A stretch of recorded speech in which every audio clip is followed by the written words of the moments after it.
ఢిల్లీ ఎన్నికలలో అసలు ఏం జరిగింది, ఎట్లా జరిగింది, ఇదంతా అసలు ఈ ఘోర కలి ఎట్లా జరిగింది, బీజేపీ ఏ రకంగా గెలిచింది, ఎవరి వల్ల ఈ బీజేపీకి ఇంత గొప్ప ఘన విజయం సాధ్యమైంది అనేటువంటి విషయాలను చాలా నిష్పక్షపాతంగా మనం ఆలోచించాల్సిన పరిస్థితి ఉంటుంది.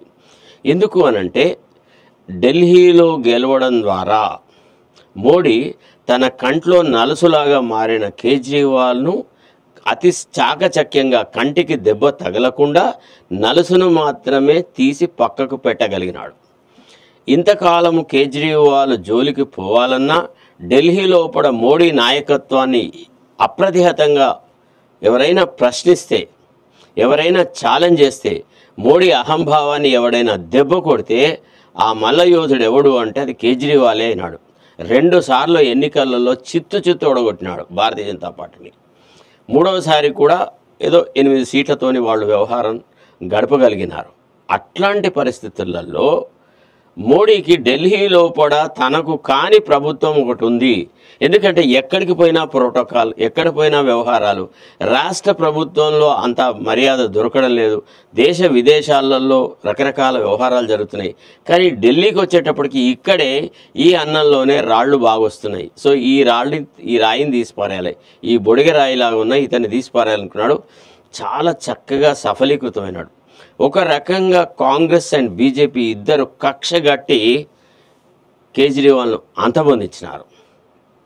అంటే ఇందులో మెయిన్గా క్షుద్ర రాజకీయాలకు, క్షుద్రమైనటువంటి ఆలోచనలకు ఆలవాలమైనటువంటిది పుచ్చిన పురుగు లాంటి ఒక పండు లాంటి పార్టీ కాంగ్రెస్ పార్టీ ఈనాడు. అంటే వాళ్ళ రాజకీయ స్వప్రయోజనాల కోసం వాళ్ళు ఎవరినైనా సాక్రిఫైస్ చేస్తున్నారు. చచ్చిన శవాల మీద పేలాలు కూడా ఏరుకుంటారన్నమాట. సో ఏం చేసినారు, కావాలని ఫస్ట్ హర్యానాలో దెబ్బ కొట్టించినారు. చూడు, కాంగ్రెస్లో ఉండేటువంటి ఈ వృద్ధ జంబుకాలు ఉంటాయి కదా, వాడు వీడు అందరు మొత్తం ముసలాళ్ళు చచ్చిపోయి 70-75 ఏళ్ల వయసులో ఉన్నటువంటి సీనియర్ నాయకులు ఎక్కడి నుంచి ఈ కుట్రను స్టార్ట్ చేసినారంటే హర్యానా ఎన్నికలప్పటి నుంచే స్టార్ట్ చేసినారు. అది ఎప్పుడు అని ఏం చేసినారు అక్కడ అంటే, ఈ అమాయక స్రష్ట, రాజకీయ పరిణితి లేక చైల్డిష్గా వ్యవహారాలు చేస్తున్న రాహుల్ గాంధీని ఒక ఈగో దెబ్బ కొట్టినారు. ఏమని చెప్పినారు, మనకింత మెజారిటీ ఉంది, మనకింత బలం ఉంది, మనలాంటి వాళ్ళు ఎవరు లేరు హర్యానాలో, మనముగా కేజ్రీవాల్కు ఎందుకు ఇంకొక రాష్ట్రం లోపల అవకాశం కలిగించాలా, కేజ్రీవాల్ అనేటువంటి ఒక విష వృక్షానికి మనం ఎందుకు ఆ విత్తనం ఇక్కడ పెట్టాలా, పెడితే రేపు భవిష్యత్తులో వీడు ఎదిగి ఇంతింతుడై వటుడు ఇంతయ్య అని అన్నట్టుగా వీడు ఒక మహావృక్షం అవుతాడు, కాంగ్రెస్ను బొందబెడతాడు. అసలు కాంగ్రెస్ యొక్క పతనానికి మూల కారణమే వీడు. కాబట్టి వీడికి మనం ఏ రకమైన టికెట్లు ఇవ్వద్దు అని ఎంకరేజ్ చేసినారు. So larger interest of the country చూసుకోలేకపోయినాడు. దేశం యొక్క భవిష్యత్తు గురించి కానీ, దేశ అవసరాలు కానీ, దేశ ప్రజల గురించి కానీ ఆలోచించకుండా అహంభావంతో హర్యానా లోపల ఏ రకమైనటువంటి ఎన్నికల పొత్తుకు కాంగ్రెస్ పార్టీ ఒప్పుకోలేదు. అక్కడ అహంభావం దెబ్బతిన్నది.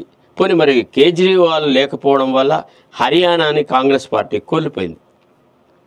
కోల్పోయిన తర్వాత ఆ ఓటమి నుంచి గుణపాఠం నేర్చుకున్నటువంటి కాంగ్రెస్ అసలు ఒక పక్క హర్యానా వ్యవహారాలు జరుగుతున్నప్పుడు, హర్యానాలో అప్రతిహతంగా భారతీయ జనతా పార్టీ గెలిపించినప్పుడు కేజ్రీవాల్ అహం దెబ్బతిన్నది. ఓహో, మాకు కాలు పెట్టే సంధి కూడా ఇయ్యరా, వేలు పెట్టే సంధి ఇవ్వరా, సూది మనం మోపని అని అంటారా, సరే మీకు ఢిల్లీలో ఏం ప్రతిపత్తి ఉంది, మిమ్మల్ని కూడా మేము గంతే దూరంలో ఉంచుతాం, మీకు మాకు పొత్తులు లేవు అని కాంగ్రెస్కు ద్వారాలను మూసిపారేసినాడు. ఇక మీకుతో మాకు పొత్తులు లేవు, ఢిల్లీ ఎలక్షన్స్లో నేనే సొంతగా ఫైట్ చేస్తా, it is between me and Modi.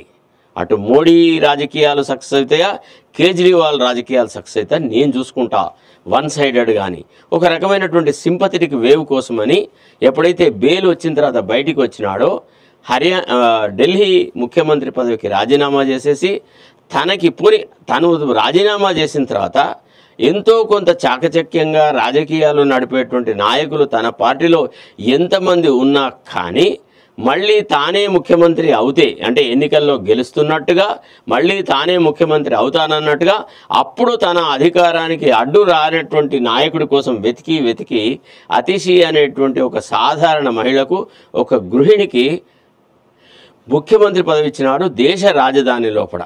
అతిషికి ఇచ్చినప్పుడు చాలా చాలా రాజకీయ చర్చ జరిగింది. అంటే కేజ్రీవాల్ కూడా తన పార్టీ లోపల సెకండ్ లైన్ ఆఫ్ లీడర్షిప్ని గ్రో కానియడు, బతకనియడు. ఎందుకంటే కేజ్రీవాల్ పిల్లలు ఎవరు రాజకీయాల్లో లేరు కాబట్టి ఎక్కడెక్కడైతే ఈ రీజనల్ పార్టీస్కి వాళ్ళ పిల్లలు ఉంటారో వాళ్ళ పిల్లల్ని ఎదగనిచ్చేసేసి సెకండ్ లైన్ ఆఫ్ లీడర్షిప్ చేస్తారు. ఇప్పుడు మనకు ములాయం యాదవ్, అఖిలేష్ యాదవ్ యూపీలో వాళ్ళు ఎదగగలిగినారు. అట్టనే లలూ ప్రసాద్ యాదవ్, తేజస్వి యాదవ్ వాళ్ళు అట్లా బీహార్లో ఎదగగలిగినారు. మనం డిఎంకేకి పోతే కనుక చూస్తే తమిళనాడులో కరుణానిధి, స్టాలిన్ ఇట్లా వీళ్ళు ఎదుగుతూ వచ్చినారనమాట. అదే మరి మళ్ళీ ఏడిఎంకేలో ఎదగలేకపోయినారు. ఎందుకంటే జయలలితకు పెళ్లి కాలేదు, పిల్లలు పుట్టలేదు. సో కాబట్టి ఏఐడిఎంకే అనేది చితికెలబడి సర్వనాశనమైంది. సరే మన టీఆర్ఎస్కి వచ్చేసేస్తే ఇక్కడ మన రాష్ట్రానికి వస్తే కేసీఆర్ తర్వాత కేటీఆర్ను, హరీష్ రావును, వాణ్ణి వీణ్ణి బొందగడ్డలను అందరినీ డెవలప్ చేస్తూ వచ్చినాడు. పక్కనున్న రాష్ట్రం తెలుగుదేశం పార్టీ చంద్రబాబు నాయుడు దగ్గరికి పోతే ఆయన లోకేష్, తర్వాత అప్పుడప్పుడు మధ్యలో కొట్టే బాలకృష్ణ ఇట్లా వీళ్ళని డెవలప్ చేస్తున్నారు. సో ఈ సెకండ్ లైన్ ఆఫ్ లీడర్షిప్ని కేజ్రీవాల్ అస్సలు డెవలప్ కానియలేదు. తానే అంత సర్వస్వము, తనకు తప్ప ఇతరత్ర ఎవరు లేదు, ఆప్ మీన్స్ ఓన్లీ కేజ్రీవాల్ అనేటువంటి ఒక అహంభావంతో కాంగ్రెస్ పార్టీకి డోర్లు క్లోజ్ చేసినారు. తర్వాత కాంగ్రెస్లో కొంతమంది వృద్ధ జంబుకాలన్నారు కదా, వీళ్ళు ఏం చేసినారంటే రాహుల్ గాంధీ ఇగోను పొడిచినారు. రాహుల్ గాంధీకి తొడపాశం పెట్టినారు. ఏమని చూసావా, ఆఫ్టర్ ఆల్ వీడు అప్పుడే మనని శాసించేలాగా, మనని ఎదుర్కొనేలాగా, మనని అవమానపరిచేలాగా ప్రవర్తిస్తాడు.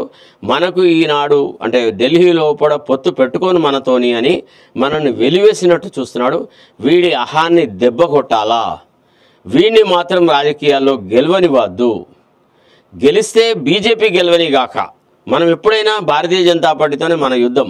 భవిష్యత్తులో భారతీయ జనతా పార్టీ వర్సెస్ కాంగ్రెస్ ఉండాలి తప్ప BJP versus any other political party ఉండద్దు అనేటువంటి ఒక నెరేటివ్ బిల్డప్ చేయాలనుకున్నారు. దానికి తోడు బీజేపీ గెలిచినా పర్లేదు కానీ కేజ్రీవాల్ మాత్రం గెలవద్దు. ఇదే ఒక రాజకీయ పంథాతోని అటు రాహుల్ గాంధీ కానీ, ప్రియాంక గాంధీ గారు కానీ, కాంగ్రెస్ వాళ్ళు అట్టనే రాజకీయాలు చేయడం మొదలెట్టాడు. అజయ్ మాకను, తర్వాత వేలే వాళ్ళు, వీళ్ళంతా శీలా దీక్షిత్ కొడుకు, వీళ్ళంతా కలిసేసి ఎట్లా అంటే కేజ్రీవాల్ మీద ముప్పేట దాడి చేసినారు.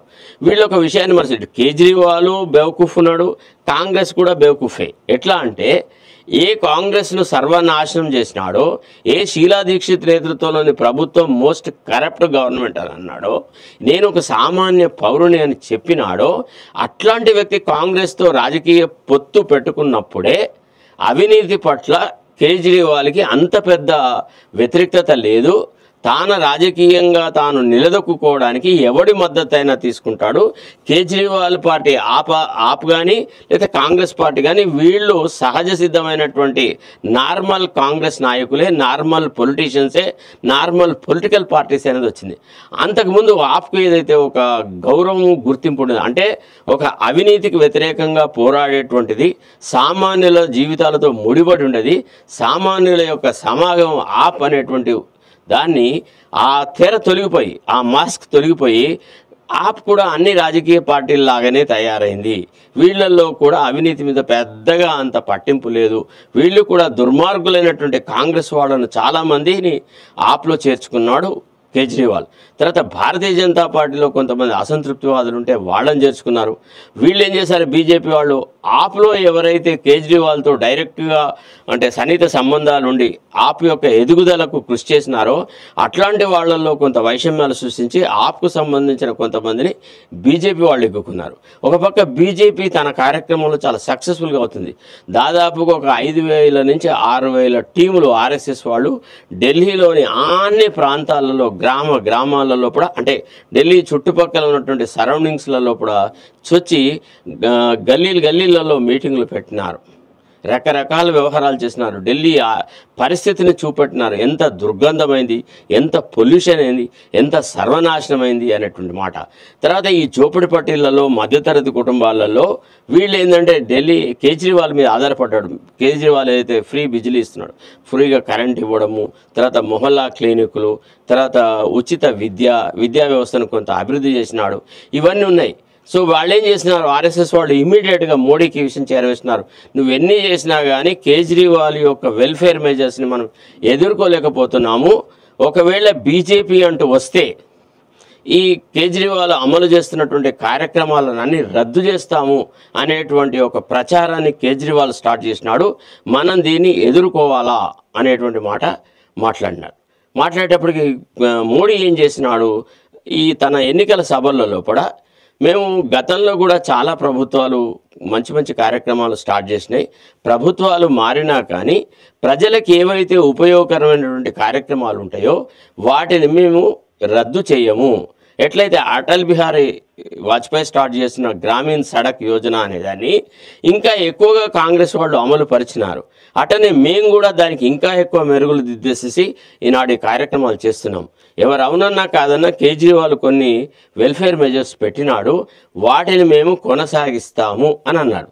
తర్వాత వాళ్ళు ఆర్ఎస్ఎస్ వాళ్ళు ఏం గ్రహించినారంటే, ఏదైతే తెలంగాణలో ఒక డ్రామా చేసినాం కదా మనం, ఏమని అంటే కేసీఆర్ ఏదైతే వెల్ఫేర్ మెజర్స్ అవలంబిస్తున్నాడో అంటే రైతు బంధు కానీ లేకపోతే కళ్యాణ లక్ష్మి కానీ ఇట్లాంటి కొన్ని ఫ్లాగ్షిప్ ప్రోగ్రామ్స్ ఉన్నాయి కదా, వీటిని మేము కూడా అమలు పరుస్తాము, అంతకంటే ఎక్కువగా గట్టిగా అమలు పరుస్తాము అనేటువంటి మాట మనం మాట్లాడినాం. ఇక్కడ కాంగ్రెస్లో ఏమన్నారు, రైతు భరోసాను రైతు బంధుగా మార్చేసేసి 15,000 పరికరిస్తామని, కళ్యాణ లక్ష్మిలో తులం బంగారం ఇస్తానని, మహిళలకు 2,500 ఇస్తానని, నిరుద్యోగ భృతి ఇస్తానని, ఉచిత ఈ 500కి సిలిండరు, ఇట్లాంటివన్నీ పెట్టేసేసి అంటే ప్రజలను ఎట్లా మభ్యపెట్టినారంటే, కేజ్రీవాల్ ఎట్లయితే కేసీఆర్ ఇస్తున్నాడో అవే పథకాలను వీళ్ళు కొనసాగిస్తూ ఉన్నారు, ఇంకా అంతకంటే ఎక్కువ డబ్బులు ఇస్తారు.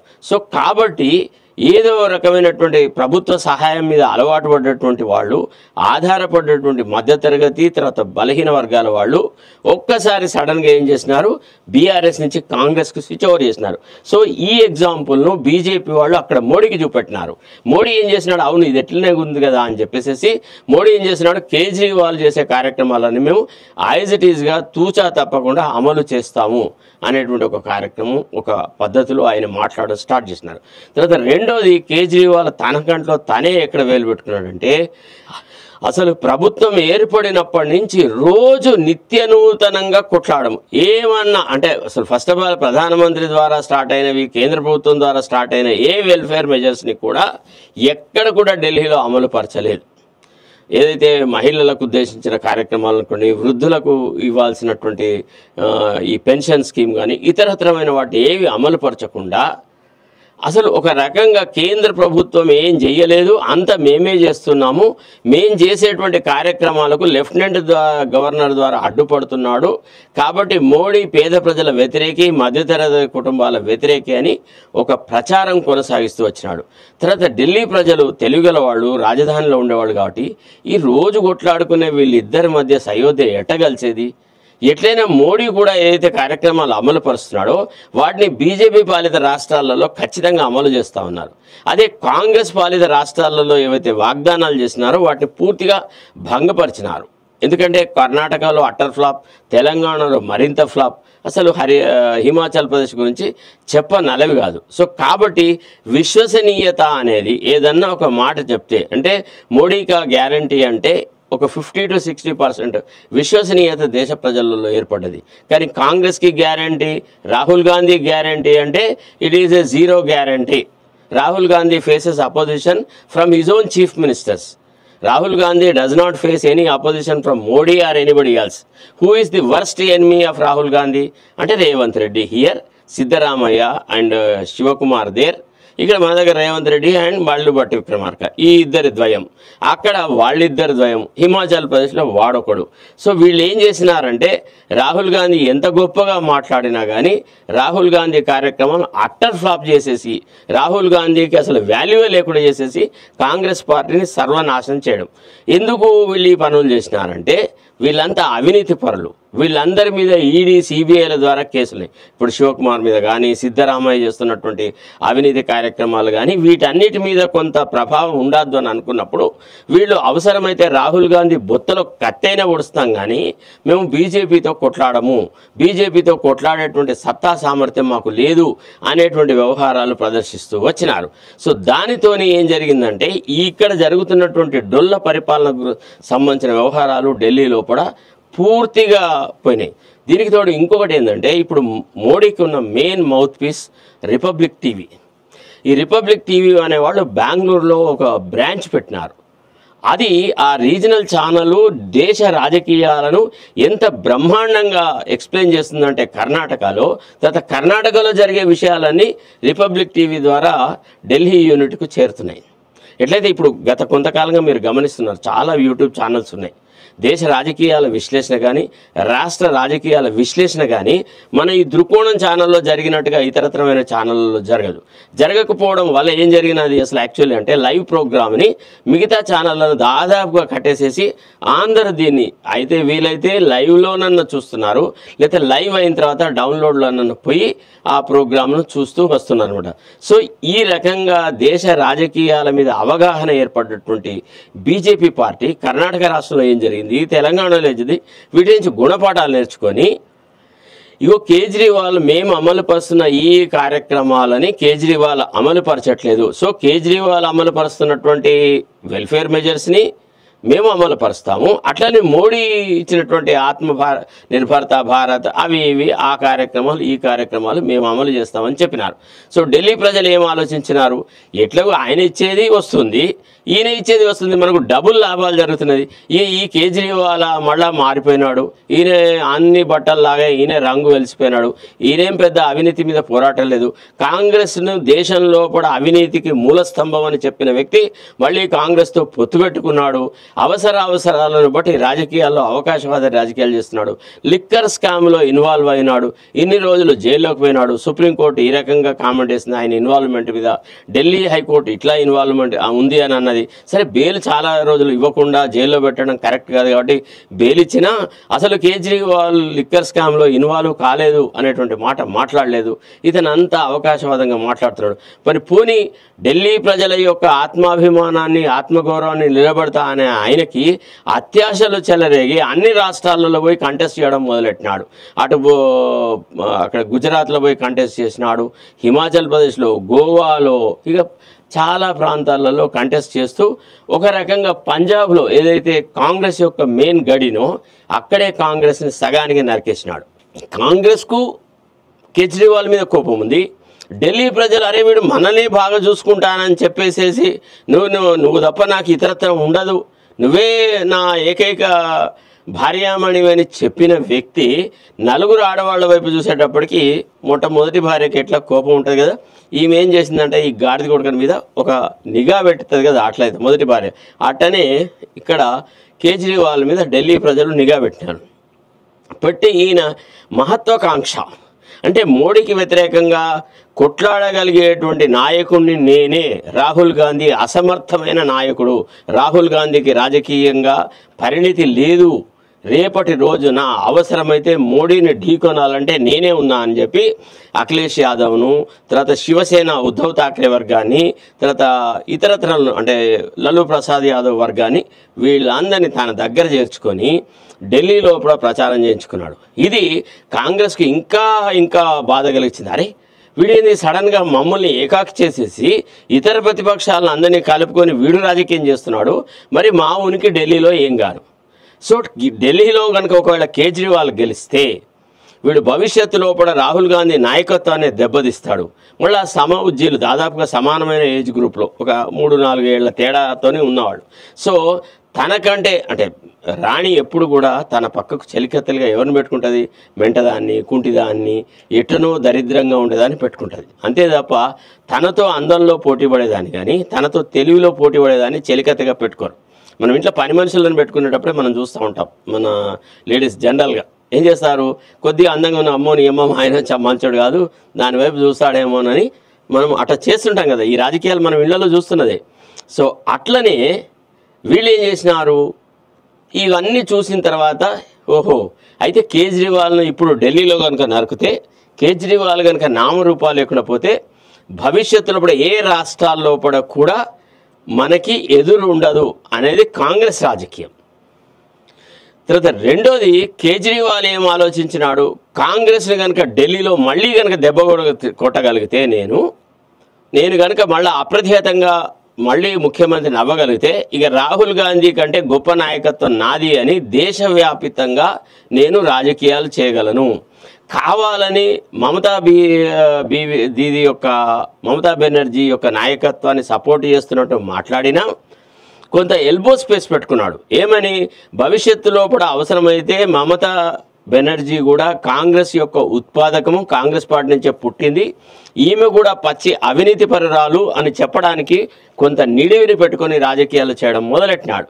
మమతా బెనర్జీ ఈ విషయాలు గ్రహించి కొంతవరకు మద్దతు ఇచ్చిన తర్వాత ఆ తర్వాత పక్కకు వదిలింది. అమ్మో వీడు చాలా ఉన్నాడు, వీడు ఇంట్లోకి వస్తే మాత్రం వీడు మనల్ని వదిలేటట్లేడు, అమ్మో వీడిని దగ్గర రానియదు, వీడికి ఏమన్నా ప్రాధాన్యత ఇస్తే రేపు వచ్చి వెస్ట్ బెంగాల్ కూడా నేను కంటెస్ట్ చేస్తా అంటాడు, వెస్ట్ బెంగాల్లో కూడా మమతా బెనర్జీని తొలగించాలంటాడు, వీడికి నేషనల్ ఇంట్రెస్ట్ ఉన్నాయి అనేటువంటి విషయాలతో ఆమె కూడా కొంత పక్కకు తక్కడం మొదలెట్టింది.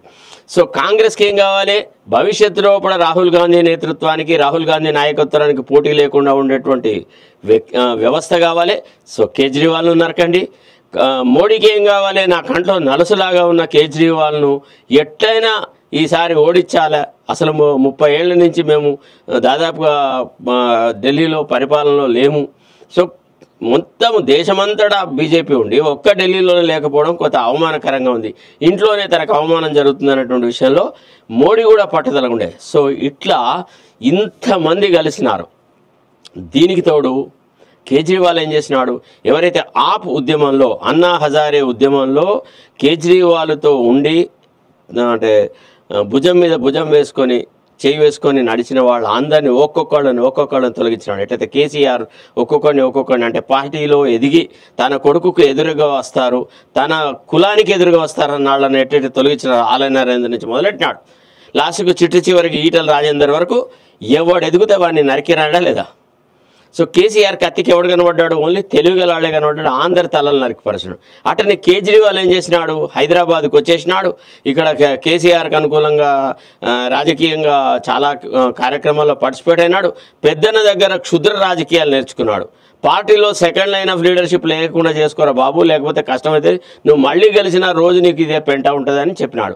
తర్వాత ఈయన ఇంటికి వచ్చినాడు, చూసినాడు, అమ్మ ప్రగతి భవన్ ఎంత బ్రహ్మాండంగా ఉంది, ఇట్లాంటిది మనకు కూడా ఉంటే తప్పే ఉంది, ముఖ్యమంత్రికి ఒక నివాసం యోగ్యం ఉండాలి కదా అని ఇట్లాంటిది ఒకటి కట్టుకున్నాడు, శీష్ మహల్. తర్వాత సమీకృత కలెక్టరేట్లు అనేది ఒక మంచి కాన్సెప్ట్, దీన్ని నేను ఫాలో అవుతా అన్నాడు. సో మొత్తానికి కొంత కేసీఆర్తో లీనియన్స్. మన కవితక్క ఉంది కదా, ఇక ఒక రకంగా చెప్పాలంటే ఎట్లయితే ఒక రాజకీయంగా ఎట్లాంటి వాళ్ళ సోపతి పట్టద్దు అంటే, ఒక ఇనుము సావాసం వల్ల అగ్గికి సమ్మెట పుట్లు అంటాం కదా, అంటే ఇనుముతో ఫ్రెండ్షిప్ చేసినందుకు కమ్మరివాడు ఏం చేస్తున్నాడు, ఇనుమును కొట్టట్లేదు, అగ్గిని కొడుతున్నాడు.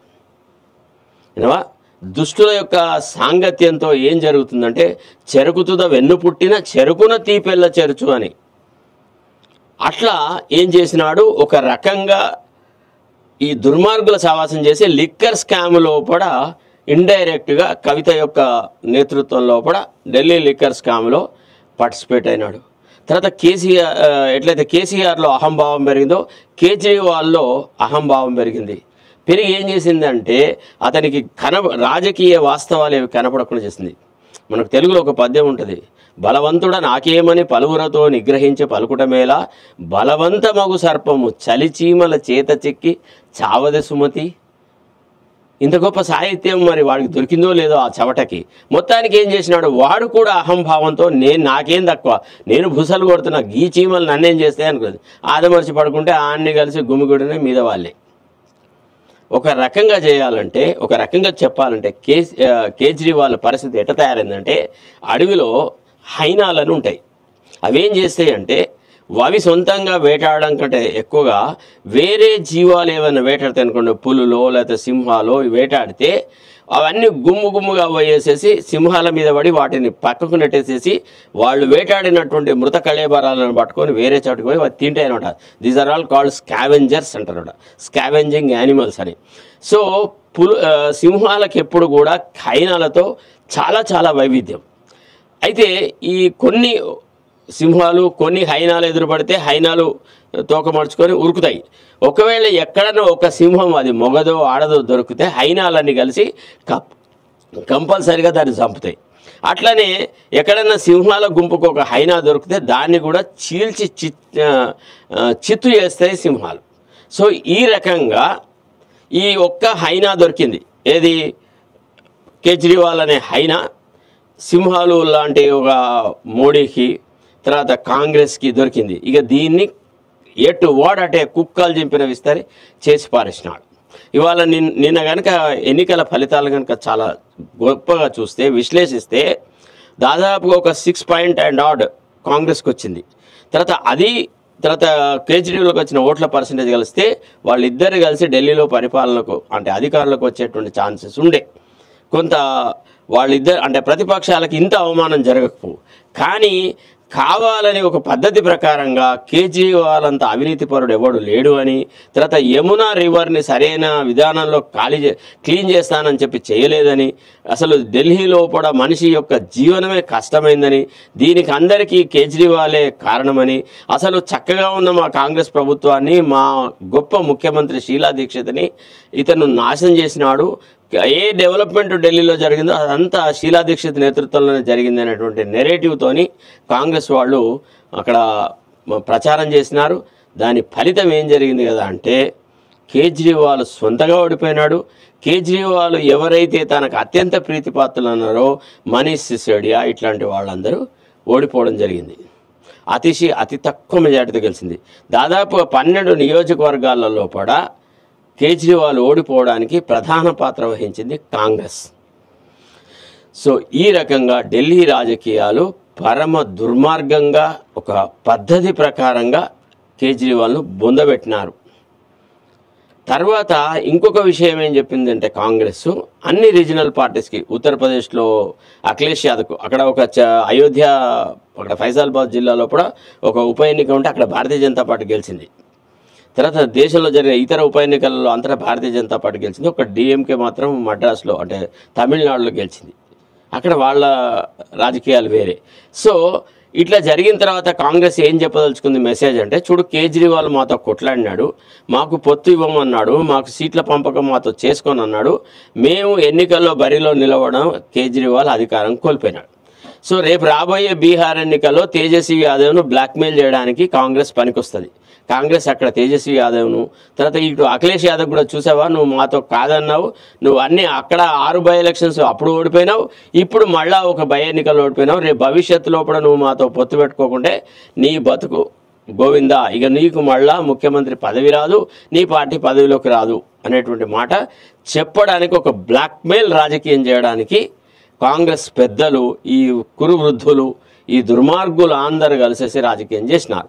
దీనివల్ల ఏం జరిగిందంటే ఇవాళ దేశంలో కూడా మోడీ తప్ప వేరే రాజకీయ పార్టీ ఏది లేదుగా. ఇప్పుడు మనం కూడా సోవియట్ రష్యా లాగా అయినాం. Only one party, that is Bharatiya Janata party. అదే అన్ని రాష్ట్రాల్లో ఉంటుంది. వాళ్ళు ఏది చెప్తే గదే. సూర్యుని చూపట్టి వీడు చంద్రుడు అంటే చంద్రుడే, చంద్రుని చూపట్టి సూర్యుడు అంటే సూర్యుడే. ఇప్పుడు మోడీ యొక్క నాయకత్వానికి అడ్డు అదుపు అనేది లేదు. తర్వాత చంద్రబాబు నాయుడుకు, నితీష్కి ఒక రకమైన మెసేజెస్ పంపించినాడు. చూసారా, నేనేదో లోక్సభ ఎన్నికల్లో బలహీనపడ్డానని, మీ మీద ఆధారపడ్డానని మీరు అనుకుంటున్నారేమో, అట్లా ఏం లేదు, నేను తలుచుకుంటే ఏదైనా చేయగలను. ఇప్పుడు మళ్ళీ ఎన్నికలకు పోయినా నేనే మొత్తం రూట్ కంప్లీట్గా స్వీప్ చేసి వస్తాను, మీరు కాదంటే అవసరమైతే నేను మధ్యంతర ఎన్నికలకైనా పోతాను అనేటువంటి మెసేజ్ ఒకటి చెప్పినాడు.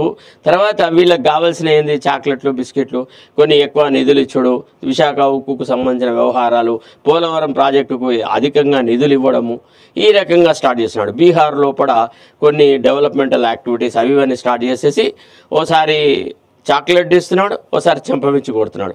మొత్తానికి వీళ్ళను కూడా తన కంట్రోల్లో పెట్టుకొని ఈ ఇద్దరు ఉంపుడు కత్తెల యొక్క సహాయంతో మోడీ ఈనాడు అప్రతిహతంగా పరిపాలన సాగించగలుగుతున్నాడు. సో ఈ ఘోర కలికి కారణం ఎవరు అంటే కాంగ్రెస్, తర్వాత కేజ్రీవాల్ యొక్క అహంకార ధోరణి, తర్వాత మధ్యతరగతి కుటుంబాల వాళ్ళు. ఇంకా ఇందులో అందరికంటే విలనస్ రోల్ ప్లే చేసింది ఎలక్షన్ కమిషన్.